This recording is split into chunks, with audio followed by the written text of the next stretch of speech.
نعرہ تکبیر، نعرہ تکبیر، نعرہ رسالت، نعرہ رسالت، نعرہ حیدری، حیدری، نعرہ صلوات، اللہم صلی علی محمد وآل محمد۔ اس عبادت کی قبولیت کے لیے بلند آواز سے صلوات پڑھیے دیکھتے ہیں۔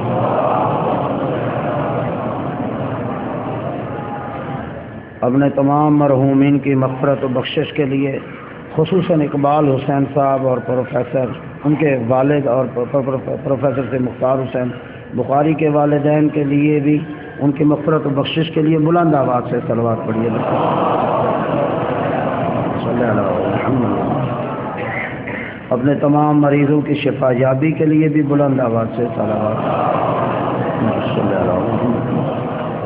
دشمنان اسلام خصوصاً امریکہ اور اسرائیل، یہود اور ہنود کی نابودی و بربادی کے لیے بھی بلند آواز سے صلوات۔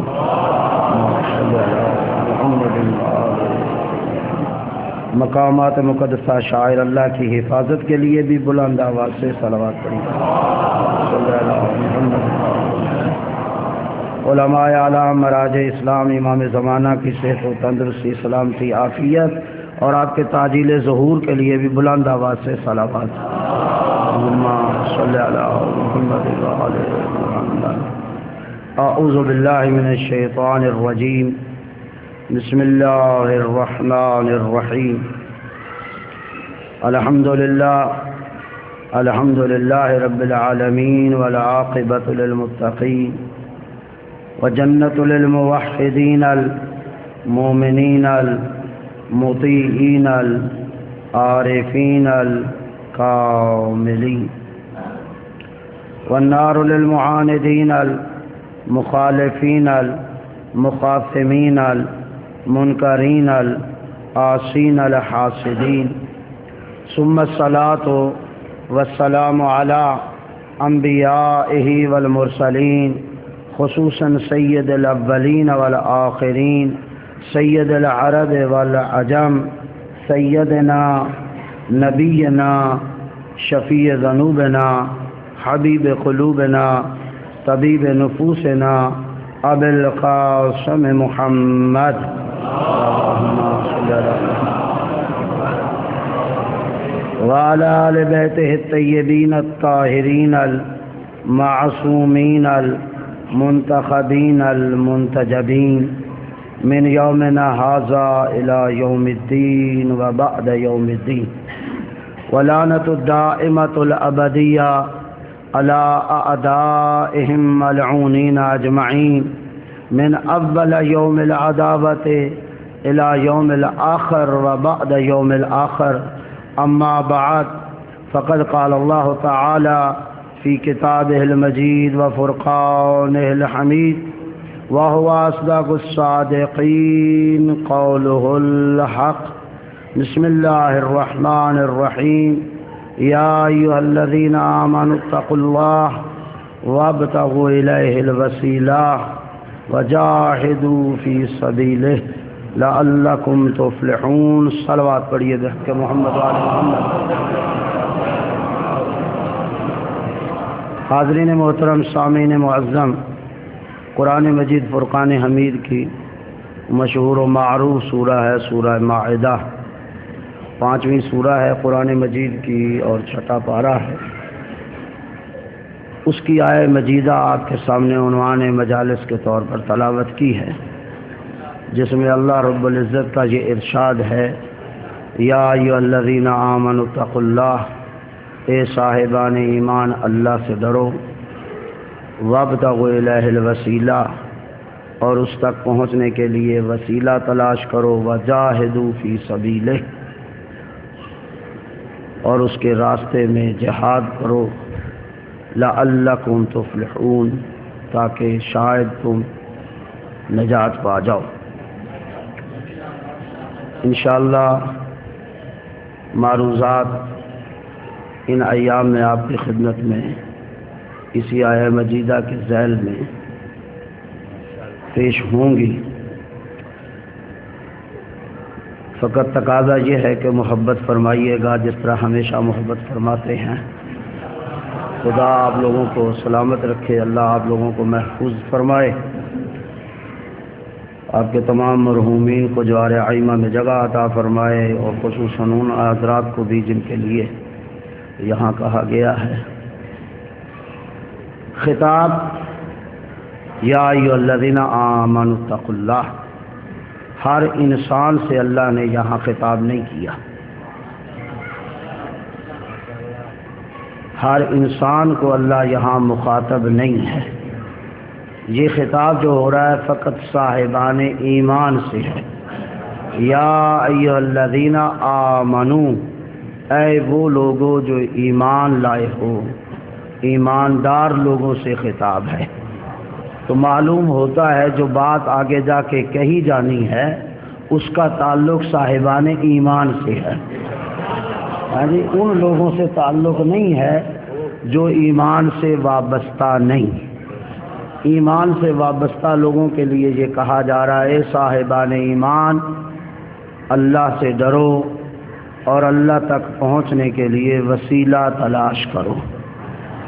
وجاہدوا فی سبیلہ، اور جہاد کرو اس کے راستے میں، لعلکم تفلحون، شاید تم نجات پا جاؤ۔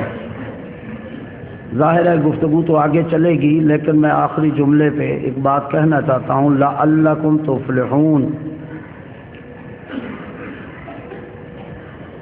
یہ جملہ بڑا غور فکر ہے، توجہ ہے میری طرف؟ لعلکم تفلحون قطعی طور پہ نہیں کہا گیا،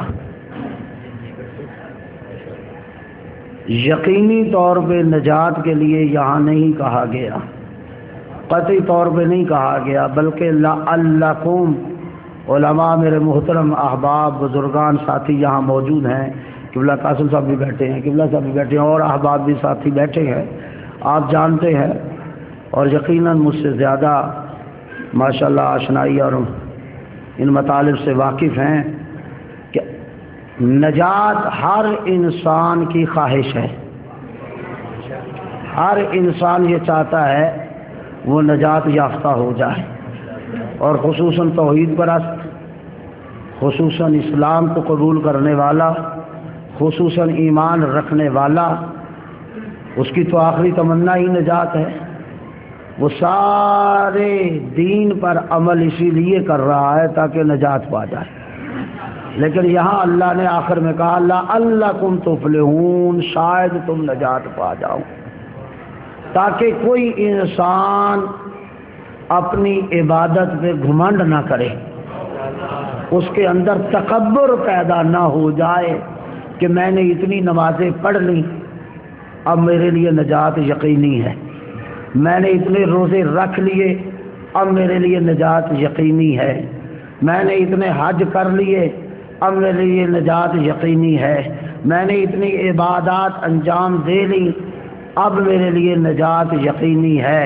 لعلکم تفلحون نے اس نظریے کو توڑ کر رکھ دیا کہ یاد رکھو اپنی عبادات اپنے اعتقادات درست کرنے کے ساتھ یہ نہ سمجھ لینا کہ اب نجات، نہ، ایسا نہیں ہے کہ بالکل تم جاہدو فی سبیلہ، تمہیں جہاد کرنا پڑے گا، اپنے ان معاملات پہ تگ و دو کرنا پڑے گی، اپنے ان معاملات پہ محنت کرنا پڑے گی۔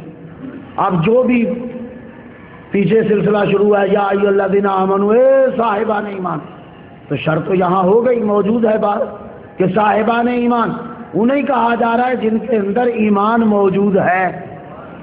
توجہ ہے میری طرف؟ یا ایھا الذین آمنوا، اے صاحبان ایمان، اتقوا اللہ، اللہ سے ڈرو۔ کیا اللہ ڈرونی چاہیے؟ اللہ کوئی خوفناک چاہیے؟ اللہ کوئی دہشت ناک چاہیے؟ اللہ کوئی دہشت ناک چاہیے؟ آج سب سے بڑا ڈر دہشت گرد سے ہوتا ہے، جس دور میں ہم رہ رہے ہیں سب سے بڑا ڈر جو ہے وہ دہشت گرد سے ہے۔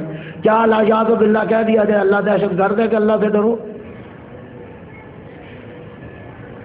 ایسا تو نہیں ہے۔ اللہ دہشت گرد نہیں ہے. یہاں یہ تو کہا اتقوا اللہ، اللہ سے ڈرو، یعنی اللہ کی نافرمانی سے ڈرو، اللہ کی بزرگی کو پیش نظر رکھو. یہ جو کہا جاتا ہے والدین سے ڈرو، کیا مطلب ہے؟ والدین کو ڈرونی چاہیے ہوتے ہیں. یا شاگرد سے کہا جا رہا ہے استاد سے ڈرو، کیا استاد کوئی ڈرونی شے ہے؟ ڈرونی شے نہیں ہے. یہاں یہ نہیں مانا کہ آپ اتنا ڈرو اور اتنا ڈرو کہ بالکل دور ہی دین سے چلے جاؤ، نہ، یعنی اس کی نافرمانی سے ڈرو. اس لیے کہا گیا یا ایھا الذین آمنوا اتقوا اللہ، اے صاحبان ایمان اللہ کی نافرمانی سے ڈرو. کیوں اللہ کی نافرمانی سے ڈرو؟ اس لیے کہ اللہ خالق ہے، اللہ مالک ہے. سب سے پہلے اللہ کے حوالے سے بات ہوئی ہے، اور آج سب سے زیادہ حملہ بھی توحید پر ہے. توجہ ہے میری طرف؟ ذرا محبت فرمائیے گا. آج سب سے وہ خالق ہے، وہ مالک ہے، وہ رازق ہے. انسان دیکھے تو صحیح تو اس مالک نے کتنا اس انسان کو نوازا ہے، کتنا اس انسان کو دیا ہے. اتنا نوازنے کے بعد کیا یہ انسان کے لیے ہے حق بنتا کہ وہ اللہ سے دور چلا جائے؟ کیا یہ انسان کے لیے ہے کہ وہ اللہ سے دوری اختیار کر لے؟ یہ ڈرو کا معنی یہ نہیں ہے کہ آپ اس انداز سے دوری اختیار کر جائیں. میں پھر یوں کہوں گا کہ ڈرو کا معنی یہ ہے کہ اس بات سے ڈرو کہ تم اللہ سے دور ہو جاؤ. اللہ سے دور نہیں ہونا، اس بات سے ڈرنا ہے کہ اللہ سے نہ. اسی لیے ہم جتنے بھی اعمال انجام دیتے ہیں ان کو قربتاً اللہ، اللہ سے قریب ہونے کے لیے، نہ کہ اللہ سے دور ہونے کے لیے. اللہ سے دور ہونے کے لیے نہیں کہا گیا، اللہ سے قریب ہونے کے لیے. تو جب اللہ سے قریب ہونے کے لیے کہا گیا ہے تو پھر یہاں جو کہا اللہ سے ڈرو، اس کا معنی وہ نہیں ہے کہ ڈرو اس کا معنی یہ کہ آپ بھاگ جاؤ، اللہ سے بھاگ جاؤ. نہیں، ڈرو اس معنی سے کہ اللہ سے دور ہونے سے ڈرو. توجہ ہے یا نہیں؟ اللہ سے دور ہونے سے ڈرو. اللہ ایسی چیز نہیں ہے کہ آپ اتنا دور چلے جاؤ کہ بالکل دور ہی چلے جاؤ. وَإِن تَعُدُّوا نِعْمَةَ اللَّهِ، میں نے ایک دفعہ یہاں عرض کیا تھا، مجھے یاد ہے